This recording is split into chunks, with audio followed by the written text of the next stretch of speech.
নমস্কার, ফার্মার শুভ্র চ্যানেলে আপনাদের সবাইকে স্বাগত জানাই। আজকের আমরা এই ভিডিওতে দেখাবো যে নারকেল গাছ এবং সুপারি গাছের বার্ড রট অসুখ হলে আমরা তা কিভাবে নিয়ন্ত্রণ করতে পারি।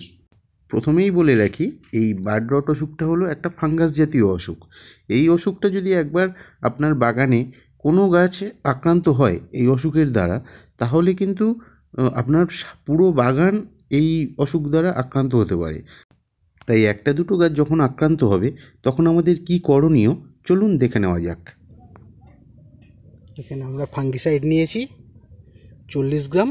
যেহেতু আমরা 10 লিটার জলে গুলবো, এটা প্রতি লিটারে 4 গ্রাম করে হিসেবে আমরা 10 লিটার জলের জন্য এখানে 40 গ্রাম ফাঙ্গিসাইড নিয়েছি। এটাকে এবার জলের সঙ্গে গুলে আমরা ড্রামেতে ভরবো, তারপরে ড্রাম ভর্তি করব প্লেন জল দিয়ে।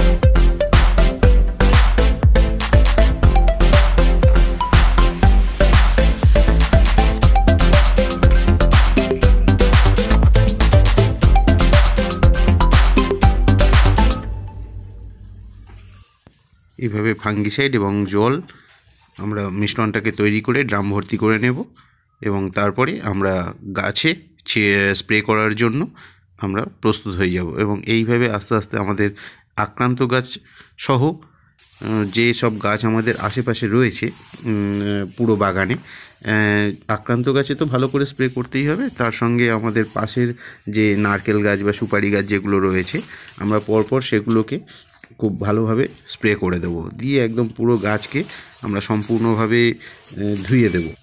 এবং এর সাথে সাথে বার্ড রট রোগ সম্বন্ধে কিছু কথা আপনাদের সঙ্গে শেয়ার করে নিই।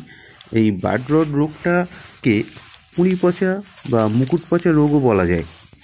এই রোগ আক্রমণ করলে গাছের কচি পাতা প্রথমে আক্রান্ত হয়, এরপরে পাতার গোড়ার দিক বেঁকে যায় এবং পরে আস্তে আস্তে গোড়া থেকে ভেঙে পড়ে যায়। রোগের আক্রমণ বেশি হলে গাছ আবার মারাও যেতে পারে। সেই জন্য আমাদের নারকেল বাগান বা সুপারি বাগানের ভালোভাবে খেয়াল রাখতে হবে এবং সব গাছের দিকে ভালোভাবে নজর রাখতে হবে, যাতে এই রোগ আক্রমণ করলে আমরা সঙ্গে সঙ্গে তার কোনো প্রতিকার করতে পারি। এই রোগের আক্রমণটা মূলত বর্ষাকালেই বেশি লক্ষ্য করা যায়, তাই বর্ষার আগে এবং বর্ষার মধ্যে 3-4 বার 4 গ্রাম ব্লাইটক্স বা ফাইটোলান বা ব্লু কপার প্রতি লিটার জলে গুলে আমরা যদি স্প্রে করি, তাহলে আমরা আমাদের বাগানের এই রোগের আক্রমণের হাত থেকে আমরা রক্ষা করতে পারি। আমার বাগানে দেখুন, এখানে যে রোগাক্রান্ত গাছটা ছিল সেই গাছেও স্প্রে করেছি, তার সঙ্গে সঙ্গে তার পাশের যে নারকেল গাছগুলো রয়েছে সেইগুলোতেও আমরা স্প্রে করে দিচ্ছি, কারণ ওই আক্রান্ত গাছ থেকে এই গাছগুলোতে যাতে না এই রোগটা ছড়িয়ে পড়ে, সেহেতু আমরা এইখানে সব গাছেই স্প্রে করছি। তবে আপনাদের হয়তো মনে হবে যে পিছনে যে সুপারি গাছগুলো রয়েছে সেই সুপারি গাছগুলোতে আমরা কেন স্প্রে করলাম না, তো কারণ ওইগুলোই আমি আগে সুপারি গাছগুলোকে স্প্রে করে দিয়েছি, সেই জন্য আমি সুপারি গাছে স্প্রে করিনি। এখন যে সুপারি গাছগুলোতে স্প্রে করছি দেখছেন, এই সুপারি গাছগুলোতে আগে স্প্রে করা হয়নি, সেহেতু এই সুপারি গাছগুলোতে আমি সেই কারণেই স্প্রে করছি।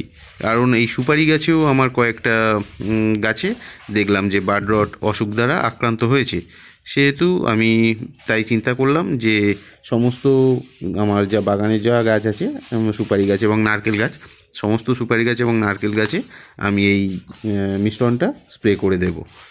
এইভাবে আপনাদের বাগানকে আপনারা সবসময় খেয়াল রাখুন এবং লক্ষ্য রাখুন যে সমস্ত গাছকে অন্তত একবার করে প্রতিদিন দেখুন যে গাছের কোনো রকম পরিবর্তন হচ্ছে কি না বা কোনো অসুখ দ্বারা আক্রান্ত হচ্ছে কি না। এই গাছটা শুকিয়ে গেছে পাতা, এর এই বার্ড রট অসুখ হয়ে গেছে। তাই ফাঙ্গিসাইড স্প্রে করা হচ্ছে। এটা ব্লু কপার ফাঙ্গিসাইড। আর যেহেতু ফাঙ্গাস জাতীয় অসুখ একটা গাছ থেকে আর একটা গাছে খুব তাড়াতাড়ি স্প্রেড করে, সেই জন্য আশেপাশের যা গাছ আছে সব গাছেতে এইভাবে স্প্রেটা করে দিলে আপনার বাগান রক্ষা পেয়ে যাবে আর খুব একটা অসুবিধা হবে না।